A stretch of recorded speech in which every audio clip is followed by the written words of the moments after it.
Hello, everyone. Welcome back to the 12th Man, second episode. Hope you had a good weekend. I certainly enjoyed mine. Some great football, some big talking points as well. Um, Podcast actually coming late this week. We actually had some troubles following yesterday. I actually had a guest plan to come on. We were doing the podcast, kept getting interrupted. Wi-Fi connections on his side. So disappointing. I can't bring you that. So just had to get out there in time now. So I've had to go on my own hoping to get a guest back on this weekend and they go through all the big games again. So going to start off with the weekend's big talking points. There was obviously VAR controversy, a few penalties overturned.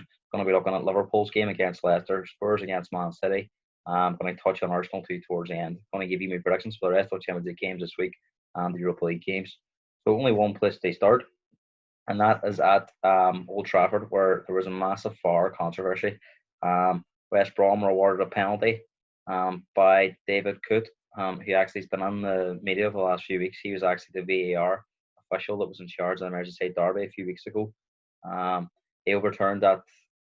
He didn't. He had that Van Dijk incident where a lot of people were angry at Pickford's challenge, and rightly so. It's resulted in Van Dijk being out for what's looking to be like the rest of the season. He wasn't actually aware of the rules that even though it was offside, he still gave a red card to Pickford. He chose not to do it because he was unaware of the rules. There was calls for him to be dropped. I think he was dropped then down to the lower leagues. It was actually meant to be the VAR official in charge of the Liverpool Leicester game at the weekend, but he was removed from that as well.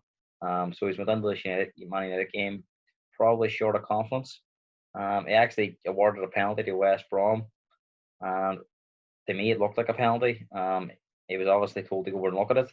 Like he's looked at it a few times, and then because of his confidence being low, it's a big game as well away at Man United against a big team. Did he really want to face more criticism? So again, the easiest thing to do was probably overturn it.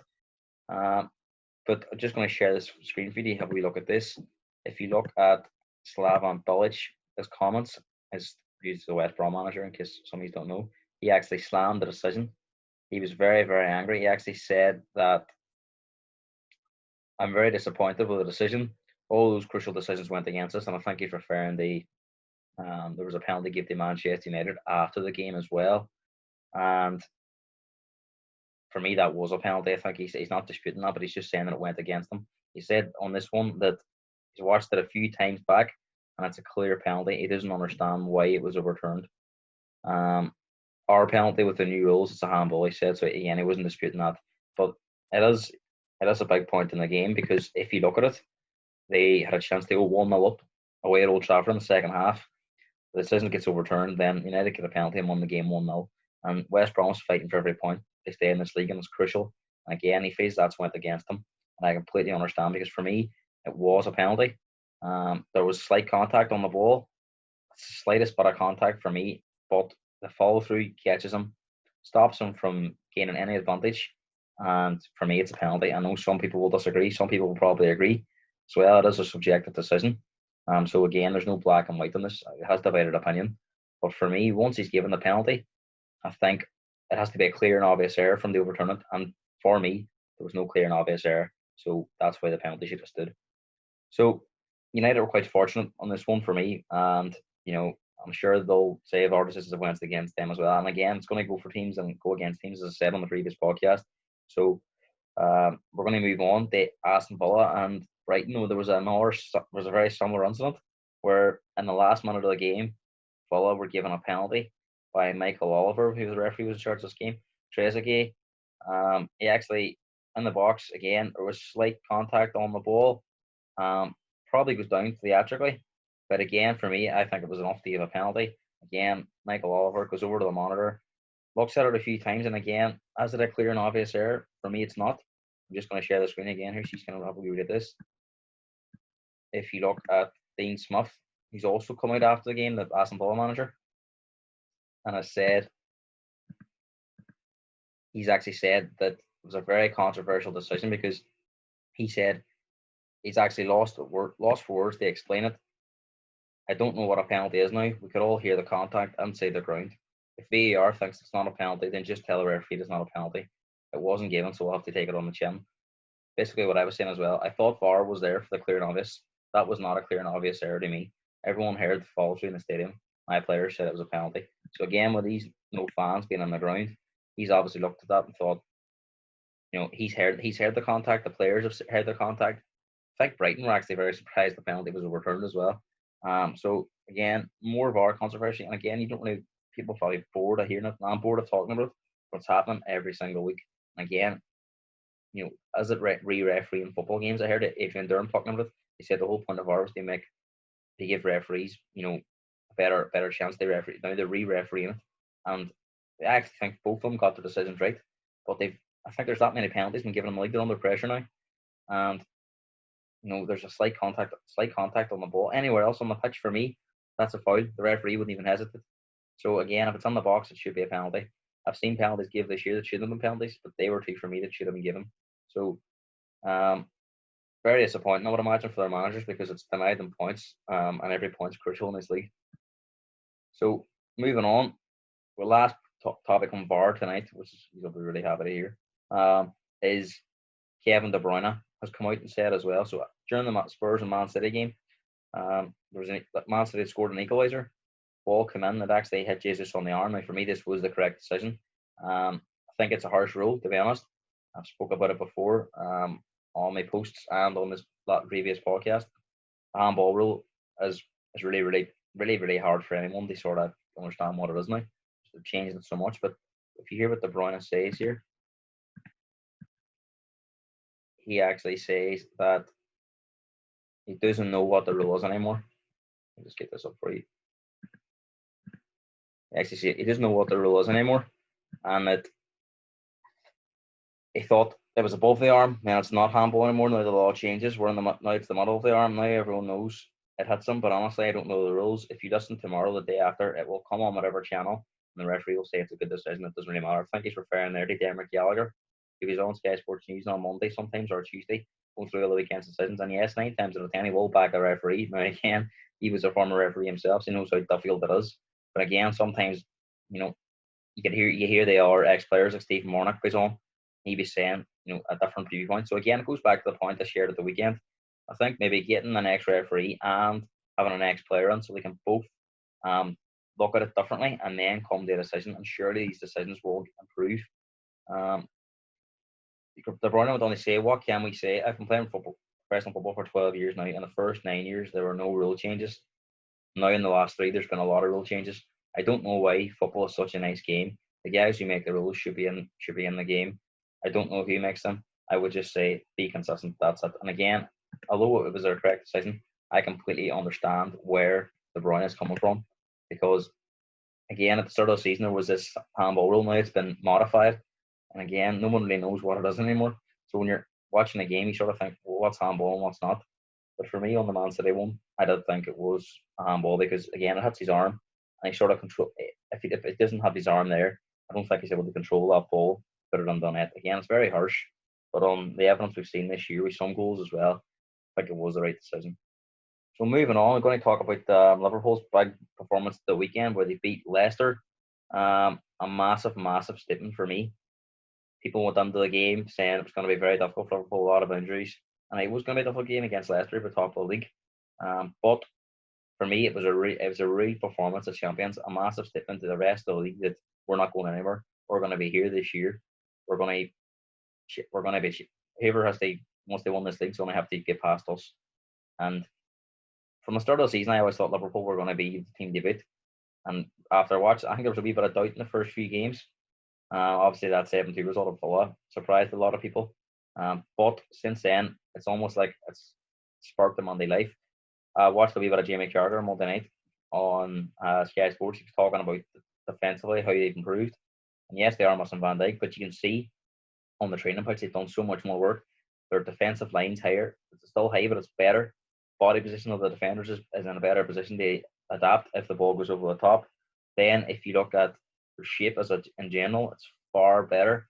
So it's obviously a lot of credit has to go to Jurgen Klopp, because he's been working on this on the touchline. And again, Liverpool's players have really stepped up. People saying how much Van Dijk would have been a miss. Stats have said they've actually got better with Van Dijk now. Again, of course, they'd love to have Van Dijk in there, but it's almost, instead of relying on Van Dijk, all these players have pulled together, and they've made him almost more harder to beat, and they're not conceding as many goals now. So the fact that they've got that wee bit of consistency in winning games, they've stopped leaking goals. Very difficult now for me to see. They say that I find another team in the league as good as them. I think they're by far the best team in the league, and there's no reason now why they can't go on and won 8, 9, 10 in a row and almost put this league beyond people. Now, for me, the only way that a team can possibly challenge them is if they as basically match them every single week, which is very difficult to do. You see Man City trying it last year, and they nowhere near the level of consistent Liverpool were. So again, that's going to be the challenge to the sort of all teams that are trying to win the league this year. So we're going to talk about their squad depth. We're going to talk about a man they've signed in the summer as well. So if you look at their squad in general, they were missing Alexander Arnold from the weekend. They were missing Van Dijk from the weekend. They were missing Joe Gomez from the weekend. They were missing Henderson from the weekend. They were missing Salah from the weekend. There's 5, 6 players that would normally be in their starting lineup. So again, they're missing half their team and are really important players. There's probably not another team in the league that can cope with that many injuries, the key players, and go out at home to a Leicester team that's top of the league and completely, absolutely smash them. In my sort of viewpoint, a lot of people are saying Leicester doesn't turn up, and yes, they didn't play their best, but Liverpool didn't allow them to play. Liverpool completely dominated that game from start to finish, 3-0. Leicester probably happy to get out 3-0 because Liverpool could have scored a lot more goals. And if you look at sort of the last few years, if there's been an injury to Salah, Mane, or Firmino, sort of had to change the way they play maybe and bring Origi in. And whilst Origi scored some big goals, Champions League final, Champions League semi-final, a goal away in Newcastle to take the league the last day of the season against Man City a couple of years ago. So if you look at when he comes in, he does score some big goals, but I think with Jota now, that he signed in the summer from Wolves, they've got a completely different player now that can really come in. And he's almost not, I'm not saying he's on par with that front three, but he's not far away from it. His goal record since he's come on has been phenomenal. He scored that hat-trick away at Atalanta too in the Champions League. Not many players score hat-tricks in the Champions League against the team that were in the quarter-final of the Champions League last year. So again, Jota has come on and made a real difference. A lot of players, when they come to new clubs, maybe take time to adapt. He's just hit the ground running right away.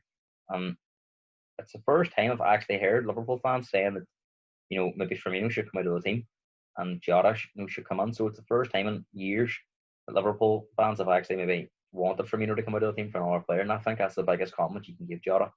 Now, for me, Firmino's key to the way Liverpool play, and you've actually seen Klopp this time go with a 4, so that shows you how much belief he has in Jota as well, that he wants to play all 4 of them together. But again, that probably leaves him a bit more open as well. So he's got a good problem there, Jurgen Klopp, come on. And for Liverpool, I think their season's really started now, and they're going to really take some stopping. So Liverpool fans will be very excited again for the season. If you look around Europe, there's not a lot of teams in Champions League will fear as well. You look at Bayern Munich, they're probably the only team that Liverpool might sort of have one eye on. I think, if we end up playing them, we'll have to be really on top of your game to get through. I think if you look at the rest of the teams, are obviously the strongest team in England.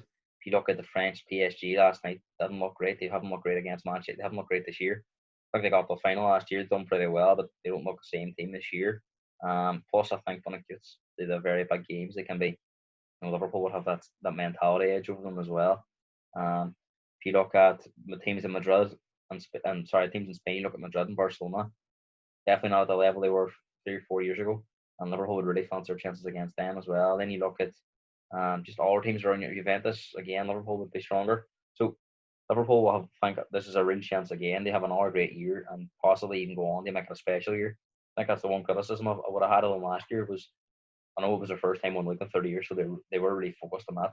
Is they didn't really follow it up with a second cup or a third cup. If you look at the Leicester United team in the 1999, got the treble. You look at Man City domestically, 2018-19 won the FA Cup, League Cup, and Premier League. They were that really special team that only won all these trophies. I know Klopp probably doesn't take them seriously, but I think if Liverpool really want to break into that sort of that era, if you talk about Arsenal's Invincibles, you talk about the Man City team of the last few years, you look at the United team in the 1999s, 2000. So they were winning multiple trophies in that season. So if Liverpool really want to be that team, I think they need to try and follow it up with a couple more cups this year. There's no doubt Klopp will have his eye on that because we think they are a stronger squad this year. They've got on Thiago and Jota, 2 real quality players as well. So again, could be a massive season for Liverpool. And I think the teams around them, and I'm going to have a lot of catching up to do if they're going to mount a serious challenge. So we're going to move on and look at the Spurs and Man City game from Saturday evening. Now, Saturday I went into this game. I actually said on this podcast it'll be a draw. Again, don't want any accusations of biasm, but I really did think that Spurs had a really good chance of winning this game, and I'll explain why now. Man City, Spurs sort of suit playing Man City, especially with this new sort of Mourinho style as well. Over the last few years, I think it was Spurs' fourth victory in the last 6 seasons at home. So they've won. That's the fourth victory in the last 6 years. So they've had a pretty good home record against them. They've been a few draws away from home as well. They also had that Champions League success as well against them in the quarter final. Spurs actually have had a good record against Man City. It's almost like they have their number and they sort of know how to get results against them. Probably bits of luck on there as well. But if you look at Saturday's performance, there was nothing lucky about it. And one thing I would really want to say about it is, I think a lot of teams would say when you have a lot of the ball, you sort of control a game. It's one of the first games I've watched in a long, long time where I thought team without the ball controlled the game. I've seen Leicester do it to a certain extent against Arsenal a few weeks ago, but this for 90 minutes was complete control for me. There was never at any point in the game where I thought Spurs didn't have, obviously there's going to be moments where City have the odd chance, but if you look at the game as a whole, there wasn't a lot of chances. Lloris made one save in the 92nd minute. All shots were maybe from range, or it was just maybe tiki-taka football around the box, end product. So Spurs, I thought, really controlled the game, and every time they won the ball, they looked dangerous going forward, and they looked like they could score 3 or 4 goals. So if I get a sheet for Man City, I'm going to get that, but just only talk about Spurs for just this next few minutes. Mourinho's been there now for a year. I think it's the first sort of performance since he's been there where I thought this team is now a Jose Mourinho team. You can see from front to back, from 1 to 11 players there at the weekend. Every player was a 7, 8, 9, or a 10. Couldn't really fault any player. Didn't really make too many mistakes, which Spurs have been notorious for the last few years. And even when they got the second goal, I know there's been times this year where they've looked vulnerable in games. I never really thought that on Saturday. I thought once they got that second goal, the game was over. They really did control the game. I was surprised at some performances. I think I did say on my post it defensively and tactically, I thought it's the best I've seen them in years. Even go back to Pochettino. Defensively, not just attackingly, I thought they were brilliant. It was a real sort of moment in Mourinho's tenure. Now you think, well, this is his team going forward, and I'm excited to see where it goes. It's early days yet. The one thing I would like to say is a lot of Spurs fans have sent me screenshots of leagues, and I'm seeing them on social media as well. We're top of the league. They need to just calm down a bit, because I know it can be exciting, but it can't be getting carried away as well. It's one game. It's a tough run we're coming up now. It's the first game on tough run. Yes, we passed that test, but tougher games to come. Big game now on Sunday at the weekend against Chelsea. I don't really want to talk about it too much because I'm going to leave that for the next show. But they've only won one game once in the last 30 years. If they were to go there and win, and maybe get a bit more excited. But I would prefer to wait until maybe Boxing Day, maybe just after that Christmas period and the New Year, then have a look at the table. And if you're sitting top then, or you're maybe a couple of points off top, then you can possibly get more excited and think, well, we're a real chance this year. But we're only in November. We're only 9 games in, and there's bigger tests to come. So again, just the target this year for me at the start of the season was top 4. Funny story, actually. On the first day of the season, I actually had a post up on Facebook, said that I didn't really see us getting top 4. Didn't really have much confidence in Mourinho, and that I could see him not even finishing the season. So again, football can change very quickly. I think after that game, Spurs really go out and buy a couple of players, maybe alter the style a bit. You see Kane's position now a bit deeper. So and Sunday maybe opted a bit further forward. It's really, really helped Spurs. And almost now you think it's a team that could go on and do something really good this year. My target was top 4, still was top 4. I think getting back in the top 4 would be a great season. I think if you could win a cup as well, it'll be a really, really good season, obviously. I think if you look at Spurs over the last few years, they have underachieved and not won these cups. They've not got over the line when it's counted. You look at the other teams around them, where Spurs have probably been better than them in the league. Their form's been better, their performances have been better, but they haven't been able to win them trophies where them other teams have. So I think that's the big thing for Spurs. And can they get over the line with Mourinho? He's a serial winner. He's won every big club he's been at. So there's no reason to suggest he can't. Maybe he can be that extra edge to get them over the line. But if you look at sort of the Arsenal record, if you're going to go to the Arsenal, here's an example. They were going to Old Trafford a few weeks ago, and they hadn't won an away game for 29 games. They actually did it back 5 years when they beat Man City 2-0. And every game, when they went down to a big away game against the top 6, that Man City game was referenced because it was the last time they actually won an away game against a big side in the Premier League. So they actually won the game, and they got that monkey off their back. And I'm sure now when Arsenal go to their next big away game, which is actually Spurs in a few weeks' time, they won't feel the same pressure They won that game and maybe might relax them and let them play a bit more freely. But for Spurs as well, when they get the big semi-finals and finals, got that monkey on their back. So it's adding extra pressure to the occasion. There's no doubt at times it's got to them, and that's why they've been accused of being bottlers and stuff. So I think once they get that first trophy, it'll allow them to possibly go on and win a few more, and it'll stop everyone talking about a League Cup back in 2008. And they've lost this game, they've lost that game. That's they've basically put that chapter behind them. They've won a trophy, and hopefully then they can kick on. So for me, that's got to be the target: top four and a trophy. That will be an amazing season for Spurs, and then they can possibly look at strengthening in the summer again, and then moving on. I think if they have possible title talk, if they're going to have any chance, they won the league. They'll need Liverpool to be inconsistent, which I think is going to be very hard to believe, because I just don't see it happening. I think they're too good of a team, got the mentality as well, and Klopp won't allow it to happen. But if we're going to have any chance, Harry Kane's going to be key to it. I think this is a player that's went from strength to strength every single season for Spurs. I think a lot of times he can be disrespected. I think there was an actual thing a few weeks ago, or the start of the season, who was the most underrated player in the league, and a lot of people were saying Son and other players, naming the players in different teams, Grealish. So you look at that, and I actually think Kane, because a lot of people don't put him under that bracket of like Salah and Mane and De Bruyne and Van Dijk. But for me, he's every bit as good as him. He's a brilliant player. If you look at strikers now in the world, there's not many players. I think there is a striker in the world that can do what he does. That can play deeper, can play as a number 9, strong, physical. He's not slow as well. We seen at the weekend he actually ran away from a couple of Man City players. He's not the fastest, but he's definitely not slow. He's finishing right foot, left foot, head in the body, work rate off the ball. His leadership as well. He might not be the commanding leader, but as Mourinho referred to in the Amazon documentary, he's a silent leader, and he sets an example. He's an England captain. You look at all the England players like Sterling and even Saka there from Arsenal has been talking about him, Sancho, how he's a joy to play with, how he's really influential in their careers, and it just seems like the ultimate professional. So again, I don't see why a lot of fans don't really like him, because again, for me, he's the perfect role model for any player. I think he's been accused of possibly trying to win penalties and cheating, but Jamie Carragher actually referred to it on Monday Night Football. He's the most streetwise footballer in the league.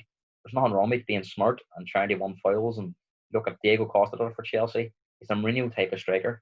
Luis Suarez did it for Liverpool. Ronaldo did it. Everybody does it. Trying to win at all costs almost. I think for the last few seasons, Spurs have almost been too nice. And as Mourinho referred to in that documentary, you never won anything if you're nice. You have to be, that team that everyone sort of doesn't like, and you have to be a bit more of a presence on the pitch. And Kane's definitely becoming that player. You look at him, if he can't sort of win a foul, he'll give away a foul. So it's a really, really big moment for Spurs that he has become on that platform, almost that world-class player that Spurs can rely on as well. And hopefully, if we're going to do anything this year, I'm sure he'll be essential to it. So just want to back him up because he's having a great season. He's 9 assists already.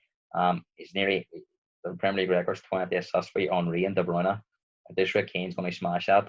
And if he's going to do it as well, he's going to be scoring goals. So there's a big argument he could have an absolutely incredible season individually. I'm sure he'll swap that. They won something as well. So again, massive player for Spurs and England as well. If England's going to win the Euros, I'm sure he's going to be key to that as well.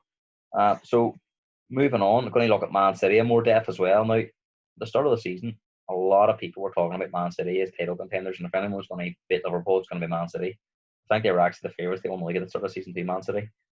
For me, I was actually questioning this. Why does anyone think Man City are going to be any better than they were last year? I think it's based on reputation of what they've done maybe 2, 3, 4 years ago. If you actually look at the team they have now, the squad in general, if you look at their 11 that played on Saturday against Spurs, Ederson Nets, for me, a good keeper, but he's probably just short of world class. He's seen the 2 goals Spurs scored. He's arguably at fault for both of them, just charging off his line when he no really need to do it. He made it easier for Son and Lascelles. So they score. You look at the right back area, Walker past his best. He makes mistakes. Yes, he does recover because he's got great recovery pace, but he makes too many mistakes. He's given away a lot of penalties already this season just by being rash. I think Roy Keane referred to him as an idiot. Harsh words by Roy Keane, but you know what to expect from him. Again, just really stupid decisions, and it cost him big games. Give away penalties against Leicester. He gave away a penalty against Liverpool. So just really, really poor play. You look at the centre half, they threw massive money at it. Diaz hasn't looked like he's going to be the answer after that game on Saturday. I thought he was very poor. Laporte had probably his poorest game in a Man City shirt. Kane ready to bully him over the pitch. Left back area has been a massive problem for him over the last few years. Brought Cancelo in there, who, in my opinion, really should be their right back. And if they could get a left back in, it would help them. But the left back he's playing there as a right footer. I think left footers playing right back or right footers playing left back almost creates an imbalance. Because it's all about overlapping fullbacks now. And if you're having to come inside all the time, it really does sort of really hurt your chances of getting that overlapping run and getting the ball into the box. So for me, it's not something that I would be a fan of. You look at the midfield area, Rodri's on there now. They've lost Fernandinho to injury. I know he's coming back, but he's not the player he used to be. Just before I sort of get into the midfield, we're talking about a massive loss to Company as well. They haven't really replaced Company in the centre half area. But Rodri, great on the ball. I watched him against Germany for Spain in the national break last week. Very good on the ball, almost like a prime Busquets, where he could get the ball, spray it wide, almost that perfect Pep player. But in transition, I think Gary Neville referred to it, Man City just can't win the ball back as quickly as it used to be. So it does allow for teams to counter-attack him. And Rodri just isn't that type of player to win the ball back. He looked at him, he looked very limited. And that midfield, Harry Kane get loads of space, and you're giving a player Kane's quality space, he's going to hurt you. He sort of hasn't really got the legs, I don't think, to get around the pitch. They close down people, they won the ball back. So that's an area that's massive concern for City because it's key to the way they play. If you're going to play that way and sort of overcome it, you need that boy in the midfield that's going to win the ball back quick and stop the transition and then a counter attack. You look at Spurs the weekend, Højbjerg, sort of the type of player that Man City need. The amount of times he dispossessed De Bruyne, won the ball back and started the attack. That's the type of player Spurs have must have the last few years. Gives to the defence that protection as well. So Man City haven't got that for me unless Fernandinho comes back and he can get the level he was a few years ago, which I don't think he is anymore. And he's also got injury concerns, so they can't play him in every game. So I think for Man City, that midfield area is a huge, huge area of concern. And no doubt Pep, he signed his 2-year contract. He's going to be looking at that. But for me this season, I don't think they're going to be good enough. You go through the rest of the players. De Bruyne, yeah, is a world-class player. He's the one player in that team that would probably get into any team in the Premier League. Bernardo Silva played in midfield alongside him. Again, Bernardo Silva had a great couple of seasons a few years ago when he played off that right-hand side, cutting on the left foot, scored a lot of goals. It was really suited him. He's actually sort of moved into that position to replace David Silva now. Hasn't really worked. He's not that type of player. I don't think he's physical enough. I don't think he can win the ball back as well if they lose the ball. He's very good on the ball, but he's sort of further back from goal. He's been asked to have a more creating role and sort of get the ball wide or get the ball into the striker. So it's not really working for me. And then the big one for me is Foden wasn't on the team. I think when Foden plays, Man City are a better team. I think when he plays for England, they're a better team. He's very energetic. He's great on the ball. His first touch is excellent. He's seen some of them touches against Iceland for England. He's a really, really top player. And for me, I know Pep's probably holding him back to groom him. He doesn't want to put too much pressure on him. He wants to sort of fit him in. And then he's playing a lot of Champions League games. And actually, Man City's results have been better as well. So I think they're a better team. I think it's got those days now. They're that far behind in the league now. They're 8 points behind the leaders. You need to start playing Foden a bit more. He actually benched them for a West Ham game a few weeks ago. They're 1-0 down. They played really, really poorly at half time. He came on at half time and he changed the game. He scored a goal and he really changed the game. And Man City should have only won the game. So I think Pep really has to start playing him and he really has to start trusting him in that role. And I think if he plays, Man City will be a much more creative team as well. Because they're not just relying on De Bruyne. They've got Foden as well. And he's got them legs to get around as well because he's young. So you look at the strikers and the attacking areas now. You look at Jesus. For me, he's been here 4 years now. He's not that type of player anymore. Sorry, he's not that type of player that can fill the boots of Aguero. He's not got that presence for me up front. He's not that person you can rely on. They score every time they get a chance. He's not great when he's back to goal. He gives the ball away quite a lot too, which I think frustrates Guardiola. I think his work rate's good and that's why he's on there. But for me, he's nothing more than a second striker. And as a second striker, he's probably one of the best in the league. If you can bring him off the bench, you can play him in the odd game. Probably not too many teams around would have a player of his quality on the bench. But they're really struggling up front. They've only scored 10 goals in the 8 games they've played. This stage last season, they had close to 30 goals. So there's a massive, massive difference in their goals return. And if you look at their defence as well, it's not really reliable. So Man City are going to struggle. If they're not scoring goals, I think they're going to struggle to win games because they're so open to that counter-attack. We've seen it against Arsenal in the semi-final of the FA Cup. We've seen it against Leicester at the start of the season. We've seen it against Spurs. We've seen it last year against Wolves twice. We've seen it against Spurs away last year as well. So there's been multiple occasions we could bring up a game. And it's almost like play the game back again. And the same things happen. They lose the ball. and they transition the team and they can't stop them from counter attacking, and the other team scores. And you find as well it's the same teams that are doing numbers on them most seasons. So Guardiola, for me, one of the best managers in the world, but he has to start looking at a plan B now. And it's all about this tapa-tapa, taka-taka football. And whilst it's great when it happens, I think he had the players 2 years ago to do it. When they were able to do it every single week, and they had the quality of Silva and Aguero up front, they had the protection of Fernandinho and company, and behind, it's not there anymore. So for me, they're going to have to change the way they play slightly, and possibly look at bringing them a striker in January that can maybe a bit taller, a bit more physical, they can play off a bit more. And maybe that might get their more influential players like De Bruyne, Foden, Bernardo Silva scoring goals as well. And they've also lost Sané as well. And I think if you ask the Liverpool fans, when Sané left, they probably breathed a massive sigh of relief. Sané was the one player against every time they played Liverpool. He absolutely destroyed them. He was so direct, scored goals in every game, won on penalties. He was an absolute nightmare. They play against, and every defender in the league will probably tell you that, because he was so direct. Lost him as well. So there's 5 key players that all get into Man City's team. They could all walk on that starting 11 for me. And now if you look at the Man City's team that played the weekend compared to Liverpool's strongest team, De Bruyne is probably the only player we could undo it. So for me, they're not at that level anymore, and I think they've got a really battle to finish in the top 4 this year. I don't see them as title contenders. I think Liverpool's going to win it again, yeah, and I think they're going to win it comfortably if they're at anywhere near the level they were last year. But I think if any team's going to challenge them, it's probably going to be Chelsea. I'm going to look at Chelsea more in depth on Friday's show when preview the game against Spurs. And then if there was any other team that was going to challenge, maybe it would be Spurs because of the Mourinho factor. And they seem to be finding a bit more consistency now. I still think Chelsea and Spurs are going to be short at Liverpool. And I think Man City will be even further behind this year. And they're going to face a battle in the top 4. I think if you look at all them teams that are trying to get into the top 4, like Arsenal, Man United, even Leicester, could even go down as far as Wolves and Everton if they think they can get on. They'll probably think that Man City are the most vulnerable team out of all them teams because they're not consistent. They're not scoring that many goals. They're leaking goals. And, a lot of their players are probably in decline as well. So, for me, they're the most vulnerable team of them teams. Maybe they miss out. So, moving on, going to look at Arsenal. So, my predictions actually fancied a draw at the weekend. Actually, before the game, before I come on the show, I looked at the team news and I saw that Partey was injured, along with Elneny was out with COVID. So I was thinking the 2 best midfielders is out, who's been playing this season for them. And I'd actually previously thought they'd won the game, but when I seen that, I fancied a draw. I actually fancied a bit more of an entertaining game. Now, I know Arsenal haven't really been that entertaining this year. They've been quite cautious in their approach, quite defensive. But I thought the way Leeds play, it might suit Arsenal. It might see a more open game. Didn't really turn out that way. It was quite cagey until the setting off where Pepe let his team down. And then that last 35 minutes, Leeds really did pepper them. And they probably should have won the game. They had the post on bar a number of times. And Arsenal were very fortunate to get a point in general. And again, it was just the 2 shots, I think, on target. Only 1 shot on target the week before.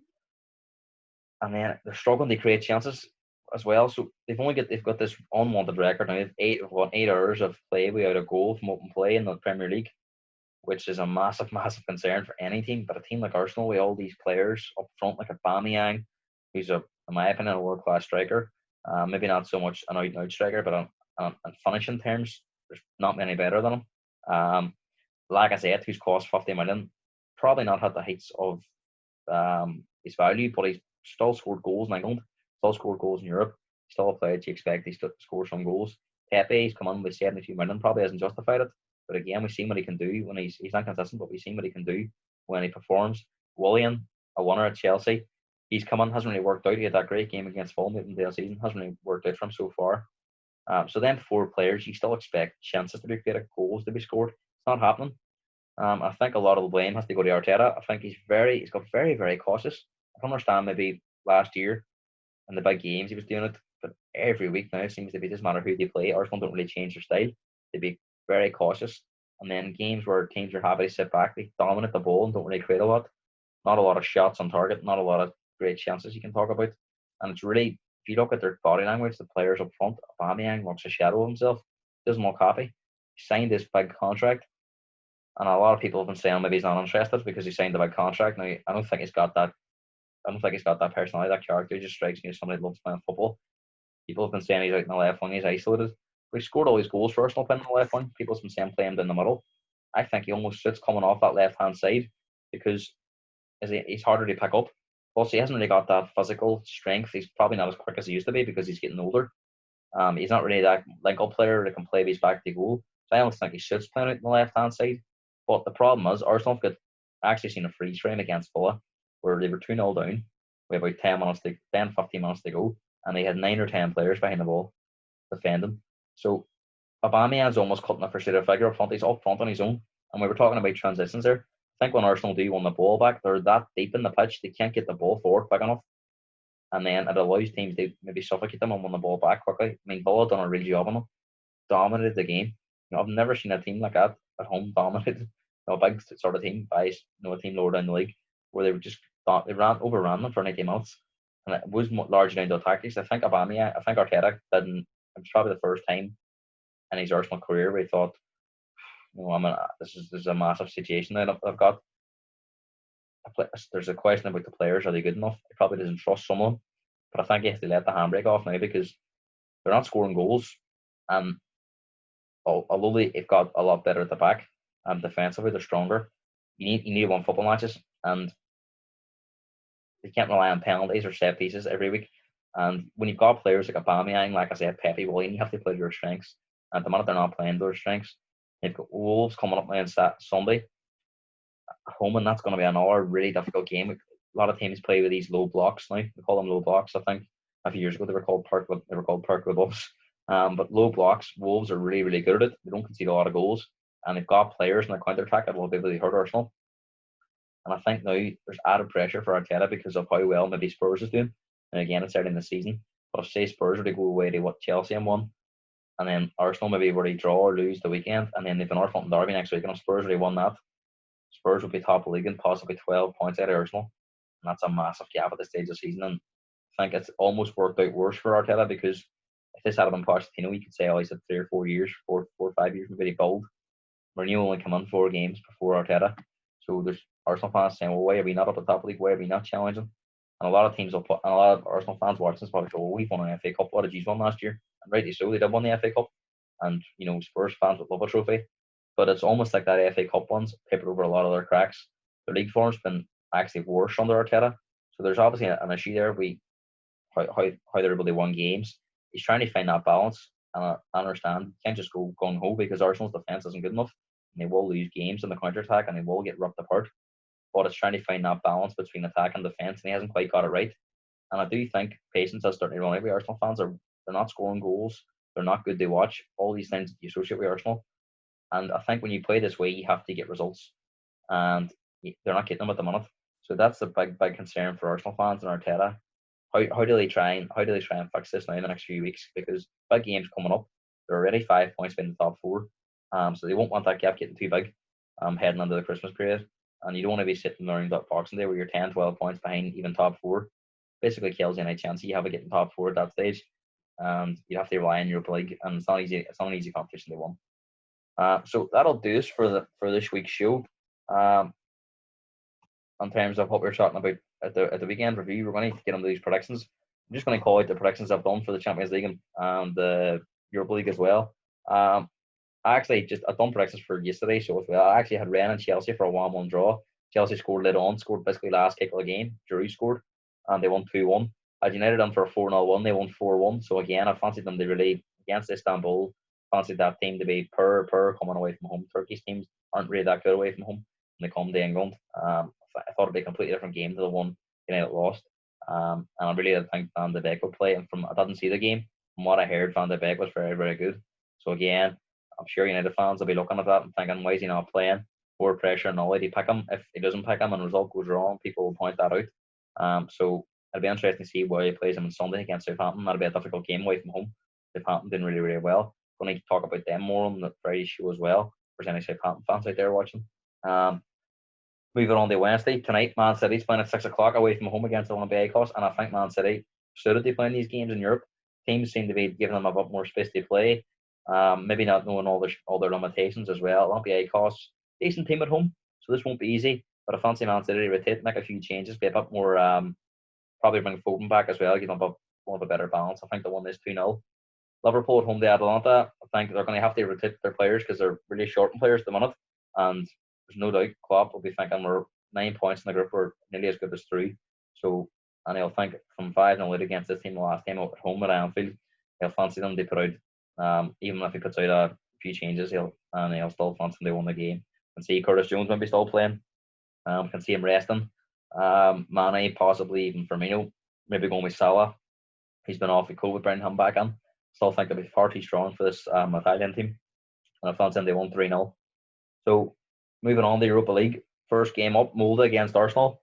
Arsenal tend to rotate a lot of players as well in this, and I think they're in a similar position to Liverpool. 9 points on the board. They're well through in this group. They're not going to knock you through. Arsenal have a big game on Sunday at home to Wolves. In my opinion, it's a must-win game for them. So Arteta will know that as well. I think he'll be thinking we need one on Sunday. We really need to put this right to bed. I think he'll rotate a lot of players. I don't think Arsenal fans will be too disappointed, even if they really lose this game, because they're as good as three in the group. However, I don't think they will lose the group game. I've gone for a 1-1 draw. I think Molde, they've done well in the first game away at Arsenal. I watched the first half, and they were very, very good. I think they fell apart in the second half. So at home, you would have constantly put a better challenge. So I've gone for a 1-1 draw. Moving on, Leicester's away to Braga. Leicester absolutely smashed them at home. Again, I think Leicester don't really have the luxury of hitting players, few injuries, and I think they'll want to sort of get that result from Anfield out of their minds. I think away from home again, counter-attack suits them, and I think they'll win this one 2-1. Moving on, Sparta Prague and Celtic. Now, I've been really, really disappointed with Celtic this season in general. I'm not a big Scottish football fan, but I have watched a few games because they've been on at 12 o'clock on a Saturday sometimes before the Premier League games at 2 o'clock. So I woke up, I've got my breakfast, I've went down, I've put on the TV, watched the game against Aberdeen. Thought it was a great effort for Scottish football, to be honest. But again, defensively, they were poor. I think Shane Duffy's going through a bit of a hard time at the moment. Hopefully he comes back from that because he's a really solid player for Brighton over the years. He's been a solid player for us Irish fans over the years. So I'd love to see him do that for Celtic as well. I'm sure he will get back to his best soon as well. But I think Neil Lennon's under a bit of pressure at the moment. To be honest, I think they're as good as out. I don't think they're going to be able to turn this around. They've only got 1 point from the 3 games. Sparta have really done a job on them at home. At Celtic Park. And I think Lennon now, with the pressure he's under, he'd be really trying to think about this 10 in a row. And there's already a gap the Rangers opened up in the league. So I think that's going to be the main priority. I think they're going to really struggle to out of this group. And I think it'll probably be confirmed after this game. I can see them losing this game 2-0. I don't think Celtic fans will be overly concerned because I think the damage is already done in the group. I think they'll want to see their league form turn around. And I'm hoping to get a Celtic fan on. If there's any Celtic fans out there that wants to come on, I'd love to hear your thoughts on Celtic and what you think is happening this season and how you can make a 10-0 and how you're going to stop Rangers from winning the league this year, who look very strong. So that there's one as well. I'm putting it out there. Moving on, Tottenham against the Regrets. Now, there's actually been a few doubts about this game going ahead. Now, from what I've heard today, this team has actually travelled from, I think it's Bulgaria to London. So it looks like the game is going to be going ahead. They've got a few players out with COVID, got a lot of injuries. So it's going to be a depleted team. And I actually watched this game the first time around when we went away from home against their strongest team, and they were very, very poor. So I think Spurs are going to have the luxury to rotate nearly every player in the team ahead of Chelsea's game on Sunday. I think whatever team they put out, they'll be good enough to win this game. I've gone for 3-0 win. Just speak on this from a fan point of view. I'm not happy we're in the Super League. I think it's really, really poor competition, to be honest. I think it'll heat up towards the end, but these group stages are awful. First game against LASK, I think it's last they call them. United fans will be familiar. They played them last year. The Spurs were absolutely dreadful at home and still won the game 3-0. And it looked like the players weren't really that interested in it. And again, they probably want to be in the Champions League, and I understand that, but they don't deserve to be in it. Based on last year's league form, they deserve to be in this competition. Away to this Antwerp, Belgium team, Spurs were awful. Lost 1-0 again. I think after that game, Mourinho had a go at the players, saying their attitude wasn't good enough and they have to approach this competition seriously. And then I've seen a massive reaction away from home against this team. They played a slightly stronger team as well, Spurs. So I think he can maybe he'll have the luxury to rotate a few more players in this game. But again, I think with these Champions League and Europa League games, you're seeing a lot of English teams winning quite comfortably. So is there something that could be done with this Champions League and Europa League? Could they maybe knock these competitions down, maybe 16 teams in each competition instead of having 32 teams in each competition? You've actually got this Conference League, UEFA Conference League, that's starting next year, which is going to be like a third-tier competition. So you can only imagine what the standard of teams is going to be like in that. For me, there's too many games. It's almost like an international level where there's too many games against teams that are on different levels. where you can almost see Liverpool and Man City putting out their second teams in these competitions in the group stages and still winning. And the same with Spurs and Arsenal, and even Leicester to extent they're resting players and still winning games in this. So it just shows you the level. I think as well, managers are talking about a lot of games. Why not possibly look at maybe a 16-team format? Start it in February. Just have all domestic football until Christmas. Then start the European competition in February and do a straight knockout. Maybe one leg as well or two legs if they wanted to do that. I thought at the end of last season the format where they had all the games from quarterfinal stage in one place at the end of the season worked really well. The games were more exciting. There was no nonsense of an away rule. I know Spurs have benefited from it in the Champions League. The year they got to the final twice in a row. But the away goals rule for me is pointless.